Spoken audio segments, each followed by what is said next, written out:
I've been asked today to talk a little bit about this a particular case study of the Great Himalaya Trail, which is sharing with you some of the issues and challenges that we have with tourism planning in Nepal. I've lived there myself for over 40 years now and have been involved in the past in the private sector operating adventure tourism, and more recently working mostly with TRC as a consultant throughout the Asia-Pacific region as well as in Nepal.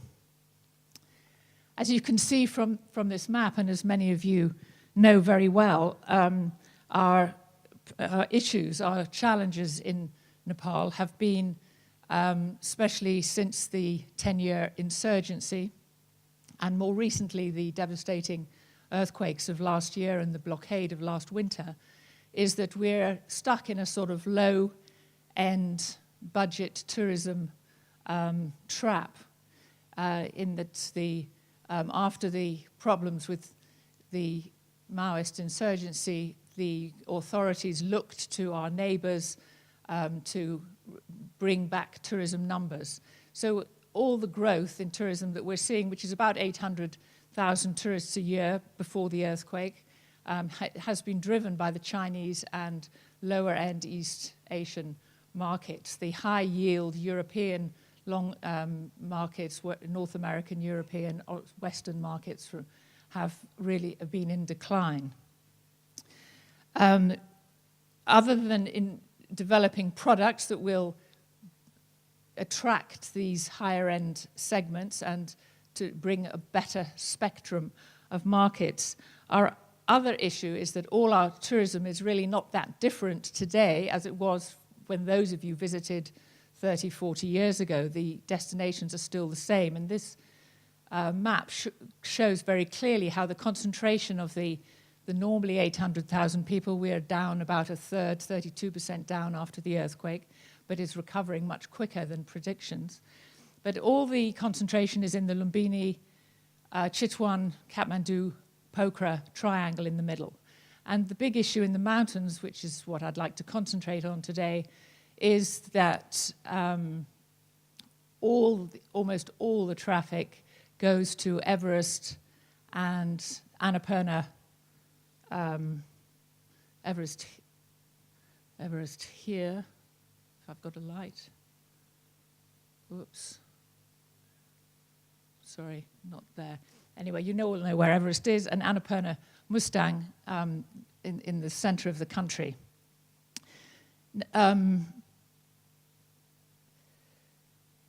Mountaineering is a hugely important part of the tourism mix in Nepal, and you can see here it's not only important in numbers, but it's also important in money to an underdeveloped and relatively impoverished nation such as Nepal, which so greatly relies on tourism. The yield from the royalties of Everest is, as you see, around $3 or $4 million a year, and much more when you consider the long stay of most of the expedition teams who are in the country for many months. Estimates range between $12 and $15 million of value to the country. So that's not to be underestimated. But you see from these graphs that we developed for another project actually is a huge, completely overwhelming pressure on the Everest region. 80% of all climbers are climbing in that region.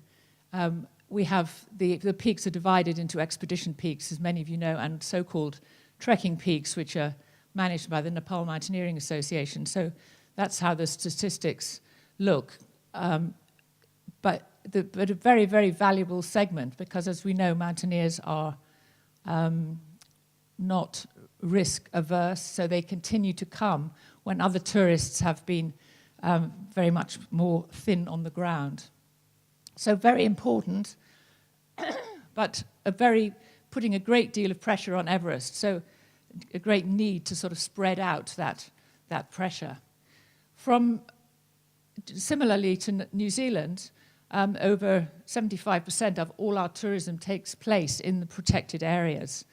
And looking at the mountain areas here, the darker ones is where you get the greater visitation.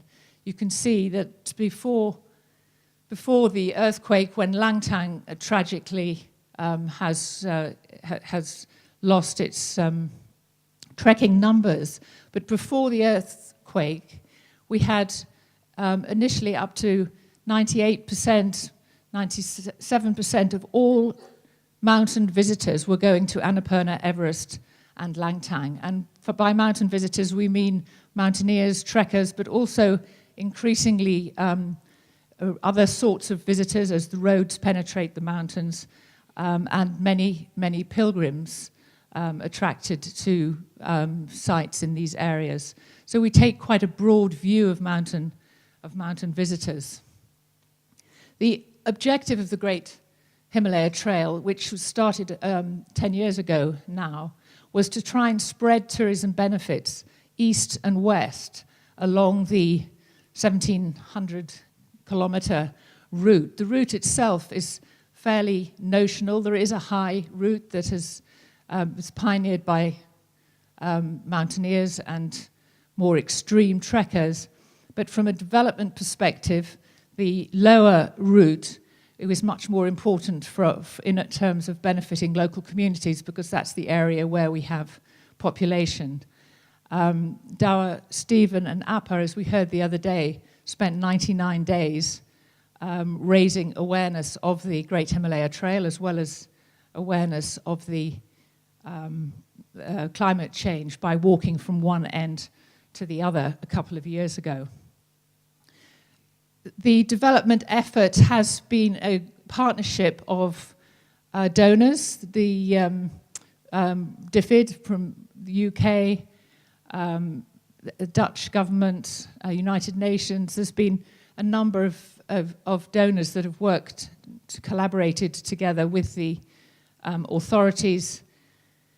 Lots of energy has gone into training local communities and working with local communities to make sure that the types and styles of tourism that are developed along the trail are of a style that can benefit local people. And of course, very importantly, is getting the private sector on board to promote and sell this route.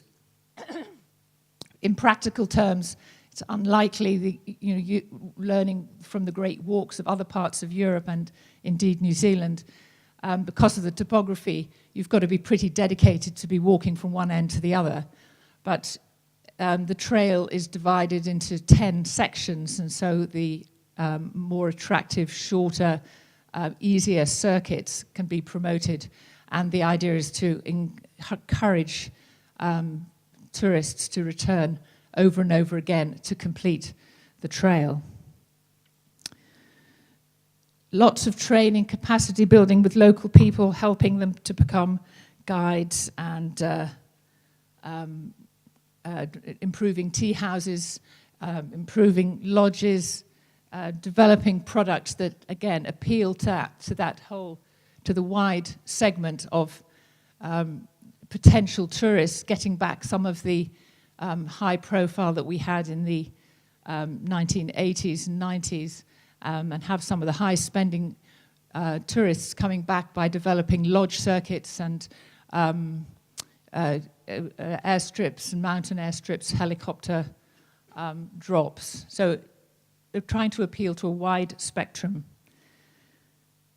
The last point I'd just like to make, especially here, having listened to all these fascinating presentations this week, is actually we're grappling with really pretty low numbers.